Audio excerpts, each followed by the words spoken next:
A lot of people don't know that this information is out there. They just assume things to be the way they are, and they don't look any further into what's actually happening on the internet or inside of academic institutions. That most people are distracted with, bullshit like the elections and, what's going on overseas. Most people aren't, concerned about what's happening here or in the now, and actually applies to what's going to be happen to us. Like, how is our society evolving? And one of those statements, I guess you could say it's more of a small essay, can be found on Vixra. It's Vixra info. I'll go ahead and link this to the bottom because you gotta go up to Vixra and you see this little eye in a blue square and you have to click on that to find this info. But I wanted to read this because the gentleman who wrote it, I think, is spot on. I think his name is Phil Gibbs. Here we go. Throughout history, science and mathematics, yeah, I have my little teleprompter here, you can see it. Throughout history, science and mathematics has been advanced by people from a wide range of backgrounds. Intellectuals, priests, rich noblemen, patent clerks, and autodidacts from the third world. Only in the past century did research become overwhelmingly concentrated into the ivory towers of academia. With the scientific literature locked away in the thick volumes of journals held in university libraries, it became impossible for anyone outside of the establishment to follow the quickening pace of new ideas. 20 years ago, this began to change with the advent of the internet and the World Wide Web, where research papers previously distributed between universities as preprints were transferred to websites openly accessible to anyone with an internet connection at work or at home. Thousands of PhD students each year learn the methods of research and science, but leave to apply their skills in industry rather than continuing their academic career. Now they find that they have access to new results in the fields of science they're interested in as students. Aided by new technologies such as powerful home computers, they can continue in their spare time to advance the research they left behind.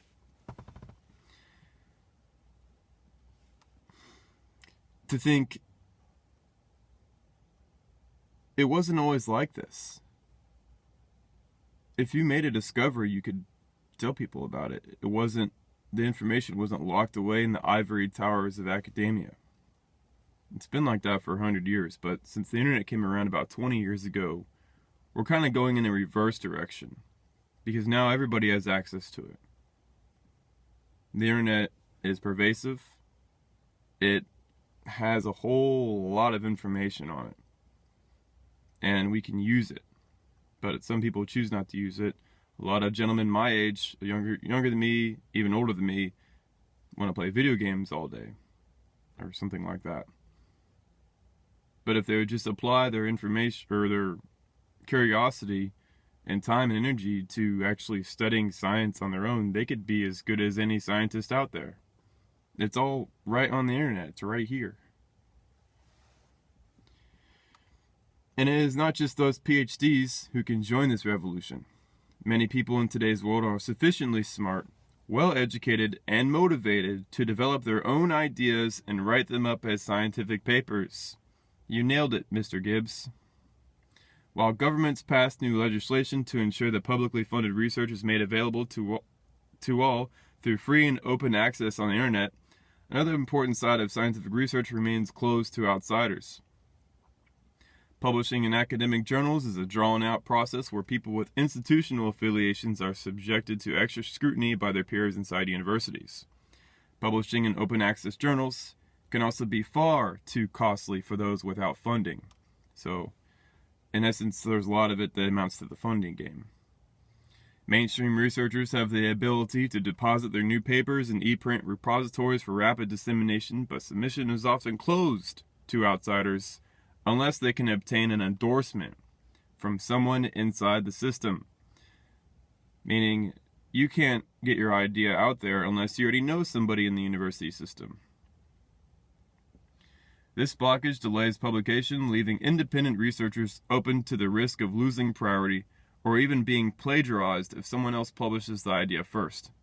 In many cases, the obstacles to publication are just too great and the work never gets seen, or it may get published in fly-by-night hobby journals that disappear before the new idea becomes relevant. So it takes a few years before the idea can become relevant. That's what I'm learning about in my own idea. Vixra.org is an open access repository for preprint papers from all areas of science and mathematics. It was founded in 2009, so quite recently, about 7 years ago, to help overcome problems increasingly experienced by independent researchers who wish to disseminate their original research. There's a typo there. It has also proved useful to people in less well-funded institutions, such as those in the third world and academics whose ideas fall outside of the accepted mainstream. So if you have an idea and you live in the third world, how do you get your idea out there? It's literally impossible unless Vixra existed. And also, if you have an idea that mainstream does not accept, but is actually quite brilliant, how do you get your idea out there? Mainstream will reject it. Even if you were inside of the system, they'd probably reject it. So, yeah, there's that. It says here, this sentence basically sums up this whole paragraph. Vixra does not seek to build a good reputation by filtering out submitted papers on the basis of quality, because they don't know what the quality is of the paper. Sure, there might be grammar errors and things like that, but the overall idea of Vixra isn't to filter anything. It's just to let people, hey, this is an idea, I'm putting it out there. If someone else can build off of it, good. If they can't, oh well. The founders of Vixra believe that the universal right of free speech applies to all works of science, and all researchers should be allowed to place their ideas in public view for scrutiny. This I agree with wholeheartedly. If you have an idea, you should be allowed to have some place that you put it online. And to think the entire internet exists, yet a lot of people who have scientific ideas are subjected to only making blogs, or only posting in public forums, or, making YouTube videos like myself. There wasn't any place for publishing ideas, except for Vixra, General Science Journal, and I think another place. I can't remember what it's called, though. There have been many historical cases where work suppressed by the experts of the day turned out to be correct and important. See, crackpots who were right. A paper which is seen by many to contain just errors might also contain a good original idea that someone else will notice. It is even possible that a work which is completely wrong may nevertheless inspire someone else to look at a problem in a new way and make progress. That's a big thing, because if you have an idea, it's not always going to be right. Of course, if it's new, it might be completely wrong, but it'll give somebody else an idea maybe, and they can work off of it and be like, oh, well, I see where that was fitting in there, and boom, this is, and then they can publish the paper, and that's how ideas progress. Just repeating everything that everybody thinks they know, that isn't going to lead anywhere. That's stale. It's like moldy bread.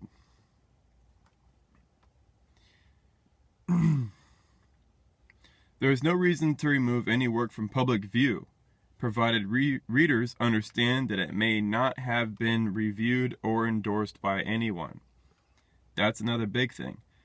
Why should you remove something that people, there's no reason to remove anything from public view, as long as it's not like really bad stuff. Obviously there's a thing here, like if it contains, nasty things and whatnot. But there's no reason to remove a paper from public view if it has some scientific ideas on it or new original things. But the reason why a lot of academic institutions remove papers is because it doesn't agree with their brand as a university, or the people who review it don't agree with it. Is that how science is done? Because you don't agree with something, you get to remove it? That's bullshit. And then it goes acceptance, blah, blah, blah, blah, blah, submissions, blah, blah, blah. But you get the point. And to know that Phil Gibbs actually wrote this and created this website in 2009, it's just incredible. It was a full 2 years before I stumbled upon the idea I came up with. I mean, sure, Anthony Abruzzo came up with it. Alexander Oparin in the 1920s came up with it. Lord Kelvin came up with it in the 1890s. In the 1400s, there was another gentleman, Nicholas de Cuso, who was around even before Copernicus. He came up with it. But it doesn't matter. You have to work on the theory now. You have to publish the papers. You have to get the idea out there. You have to develop it. That's what matters now. And the only place that I see us actually being able to develop it is by people writing papers on Vixra and getting the idea out there on Vixra. That way, we can completely ignore the academic bullshit and the political bullshit of universities, because the dealing with that stuff is a waste of time. They're clueless. They're so big they can't even move. They've gorged themselves on government funds, and they're happy and fat in their positions in universities, and there's no motivation for them to change whatsoever. Today is February 4th, 2016. Hopefully this helps people out. I will link this to the bottom of the page. Sorry about the lighting, it's just the sun's coming up.